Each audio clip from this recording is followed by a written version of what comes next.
sih itu gender serta bias gender yang masih banyak terjadi di sekitar kita? Kita juga akan lihat contoh nyata dari fenomena-fenomena seperti subornisasi, marginalisasi, double burden, stereotip, dan kekerasan berbasis gender. Yuk kita mulai. Apa sih itu gender?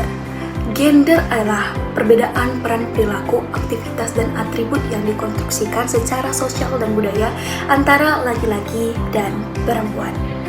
Beda dengan jenis kelamin seks yang bersifat biologis, gender itu biasa berubah-ubah tergantung pada waktu, budaya, dan lingkungan. Contohnya itu seperti perempuan dianggap harus bisa memasak, laki-laki harus kuat. Laki-laki dilarang menangis karena dianggap lemah. Apa sih itu bias gender? Bias gender adalah pandangan perilaku yang tidak adil terhadap seseorang berdasarkan gender mereka. Bias ini biasa menyebabkan ketidakadilan dan ketimpangan. Bias gender biasanya muncul dalam berbasis bentuk seperti subornisasi. Subornisasi adalah anggapan bahwa satu gender lebih rendah atau kurang penting dari gender lainnya. Contohnya itu, dalam diskusi kelas pendapatan laki-laki lebih dianggap dan didengarkan, sedangkan perempuan dianggap tidak cocok menjadi seorang pemimpin. Marginalisasi adalah perusahaan mengecualikan atau mendorong kelompok tertentu ke pinggiran sosial, ekonomi, dan politik. Contohnya itu seperti perempuan sulit mendapatkan posisi strategi di perusahaan, trans pun seringkali kesulitan mendapatkan pekerjaan yang layak. Double burden adalah perempuan seringkali harus bekerja di luar rumah dan tetap mengurus rumah tangga. Contohnya itu, seseorang itu bekerja kantor tetapi tetap diharuskan memasak, bersih-bersih, dan mengurus anak.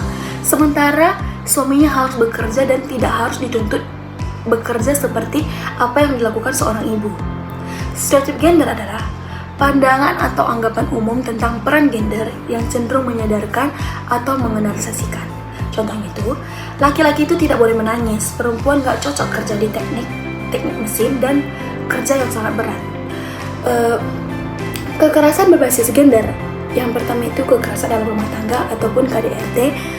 Contohnya itu seperti suami memukul istri karena masalah sepele, atau suami lagi capek di luar kerja dan bawaannya itu emosi, bawaannya itu sering kesel sama istrinya sendiri.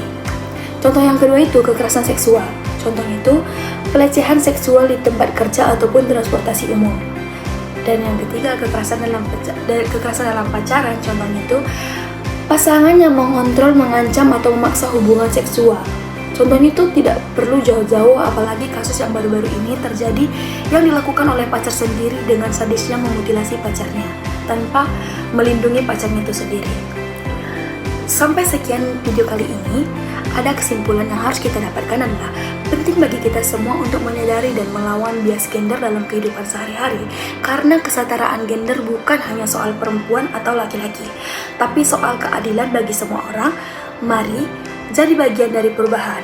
Terima kasih sudah menonton, bye-bye!